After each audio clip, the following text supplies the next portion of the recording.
Hello and welcome. Today we're starting the journal stitch along. This is an opportunity for you to stitch a journal that you're going to be happy with. The format is completely customizable. You can stitch a scroll, you can stitch pages, or you can stitch one large work, whatever works for you.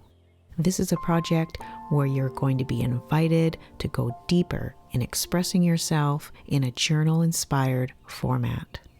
You can find all the details out on my blog, and I'm so happy that so many of you have already signed up to join in this adventure where we're going to stitch together and create personalized journals. I'm so glad you're here. Let's get started. I've gathered some of the supplies that I'm going to be using.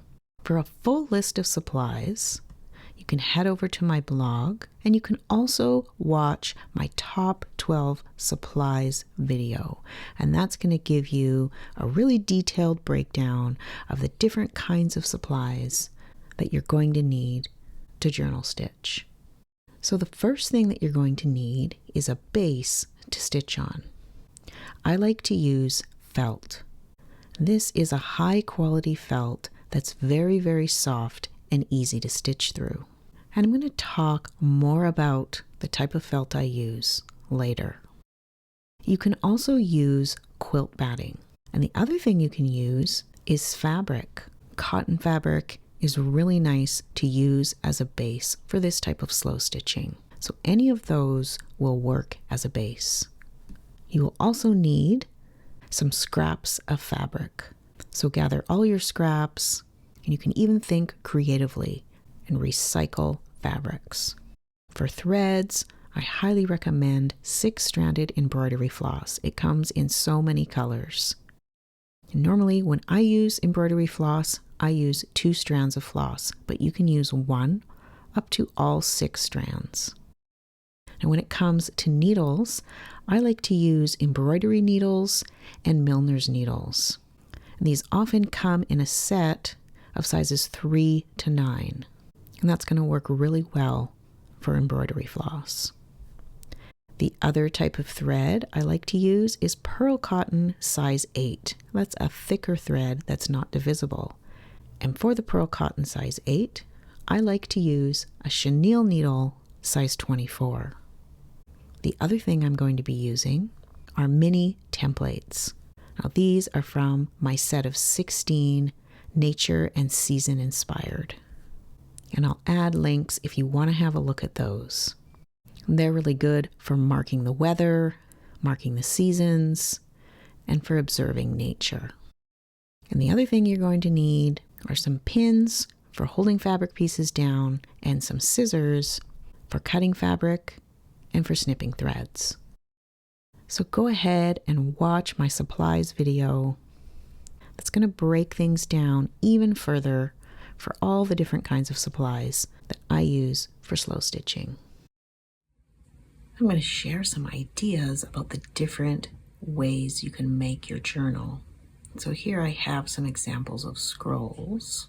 I'm first going to show you this one, which I will link to the video where I made this.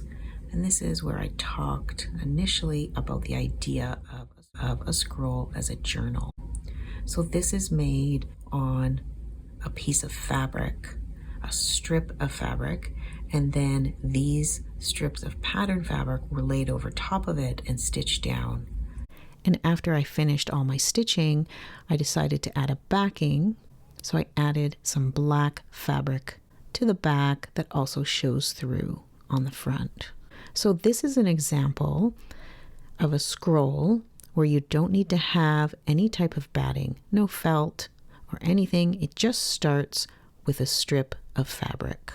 So that's a really good option depending on what you prefer or what supplies you can get your hands on. And for this scroll here, this is an example of one where I used felt as a backing. I built up my collage and I stitched on this one just using black, and the backing was added later. If you want to see how this one came together, I'll put a link for this video as well. This one also gives some instruction on how to add lettering, which is something that I'm definitely going to want to do in my journal stitching. And here's another example of a scroll I made, and this was backed with felt. This was one piece of fabric that I had painted. I can link to this video as well. And then I used this one piece of fabric to inspire all the stitching I did. So whether you make a collage or use one piece of fabric, there's lots of options for your journal stitching. And for this final scroll that I'm going to show you, this is a nature-inspired scroll, and I made a series of videos stitching this, and it goes into quite a bit of detail. So I will link to the playlist where you can see all of these videos. And this one is one piece of fabric laid on felt. So I'll open this up here. You can see I used some of my mini templates on this one. So I started with this dove. I'm going to turn it around so you can see the back. I added this back piece after everything was finished, and I signed it and added the date. So if you want to, you can end up stitching on both sides, but you don't have to. You can have plain fabric as a backing, whatever works for you. There's so many options. The width of this one is between 2 and 3 inches, so somewhere between 5 and 8 centimeters. And I would say that's the minimum size that I would recommend stitching. Anything smaller than that, and it's going to get too small, maybe be hard to work on, but this is a really nice size. As you can see, I continued to use my mini templates. Here's a swan. And this butterfly I cut out from some fabric. So that's another option. If you see a shape, it could be an animal or anything that you like, you can also attach that. I also added a little charm here of a dragonfly. And then as I continued to stitch, I was using my templates again. I stitched this bunny. I added the hen. There's the heron. And at the very end, I used the bird shape and I turned it into a robin. So this scroll is completely nature themed. So that's an option. But also in journal stitching, you can think about adding other types of elements, things you're thinking about, things that are meaningful to you. I've had a lot of questions about the spool that I've used for this scroll. This was a spool that was given to me. The person who I got it from was doing some jewelry crafting, and this spool had wire around it. So knowing that, I've looked from time to time to see if I can get my hands on another one, but I haven't been able to find one. It turned out to be exactly the ideal thing for a scroll. So if you're going to make a scroll, think about what you could use to wrap it around. The other thing that I use are these wooden clothespins, and I bought a set of these on eBay, and they were from someone who was in Canada, so it was really easy for me to get it. So that's a place to maybe look for the kinds of things that you might want to wrap your spool around, if that's something that sparks your interest. So a scroll is a great idea for a journal, and I want to show you another idea. This is crazy quilting, and it's a book cover, but if I take it out, you can see that it's a rectangle. Now my idea is that you could make a rectangle shape, and then when it's finished, you could fold it. Of course, it could be a book cover, but you could also make several of these and attach them and make an accordion style journal. So instead of a rolled scroll, it could be a piece that folds back and forth and back and forth. So that's another way to make a stitched journal if you think you'd prefer to work on a piece that's a rectangle. The width or the height of this piece would be completely up to you, because the smaller scroll size that we looked at earlier could also be folded accordion style as well.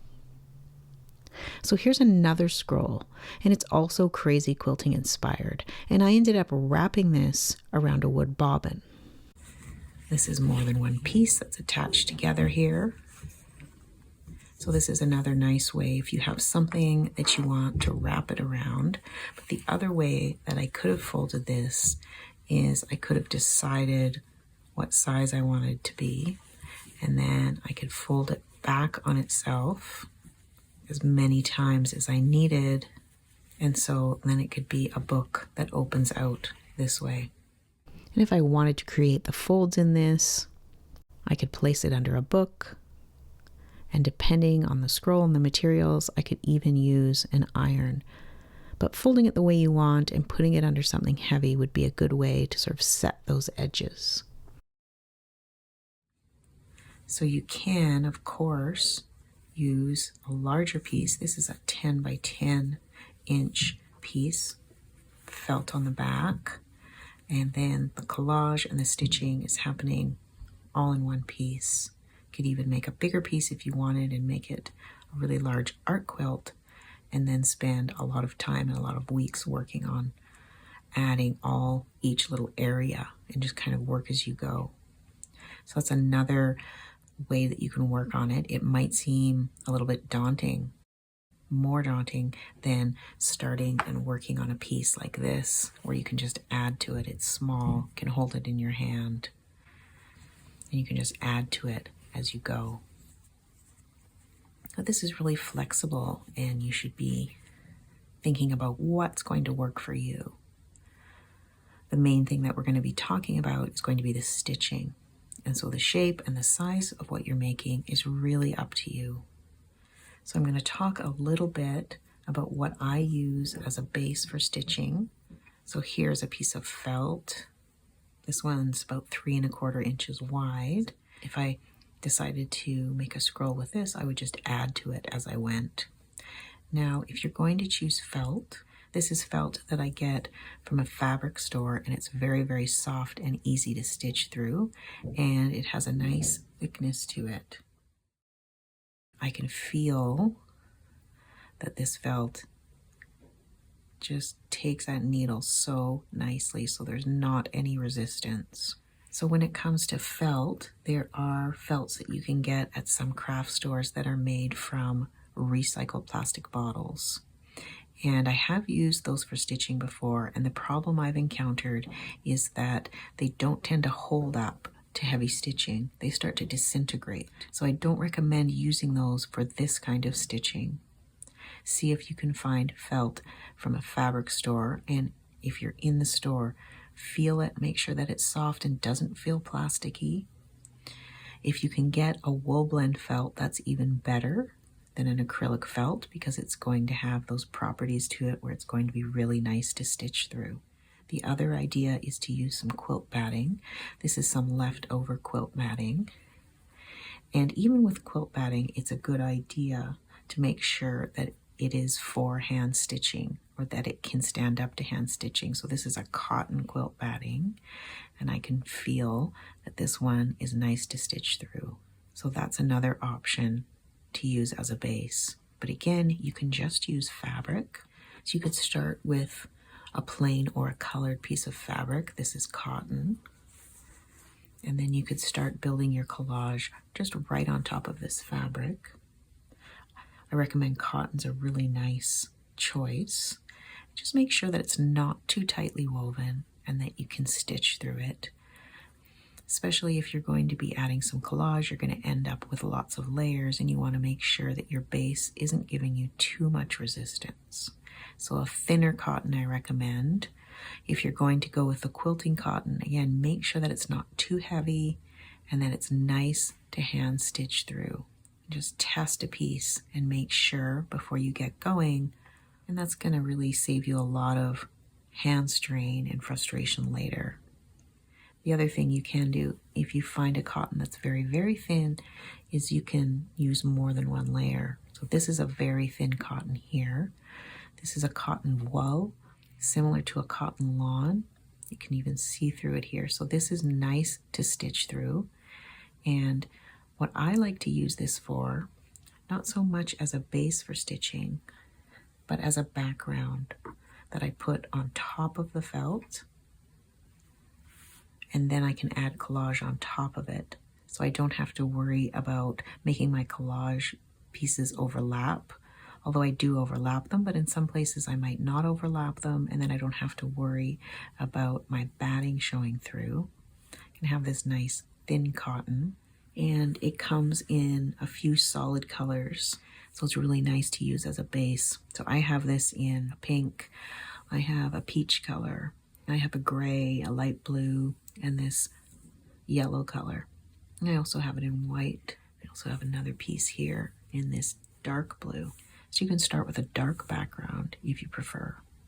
So think about what format you would like to stitch your journal in. So you're going to be spending a lot of time with it. So make sure that it's a format that gets you excited from the beginning. If you like the idea of a scroll, if you like the idea of a larger piece, and even with the idea of folding like this, like we'd mentioned here, you could stitch pieces together. You could start with, for example, a piece, instead of a longer piece, you could start with a piece that's, say, this size. And then you could do another and another, and you could stitch them all together and fold them back and forth like a book. So that's an option too. So think about what you want to do, gather your supplies, and then we can get started with making the base and background for the journal.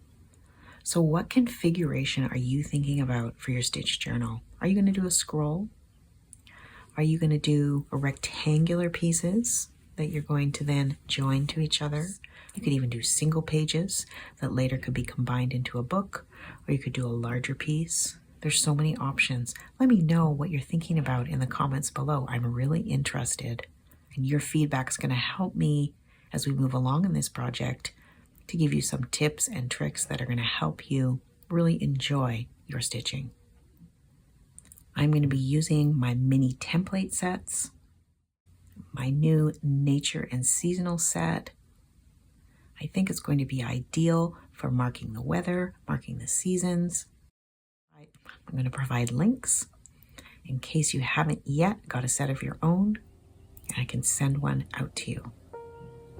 And if you haven't already, hop over to my blog. I'll supply the link. Make sure you're signed up for the extra emails that I'm going to be sending out as we move along through this project, and find out ways that you can share your progress and share your work, and ways that we can give each other feedback as we move along. And I'm really looking forward to seeing what we're all going to create with our stitch journals this year. Until next time, happy stitching.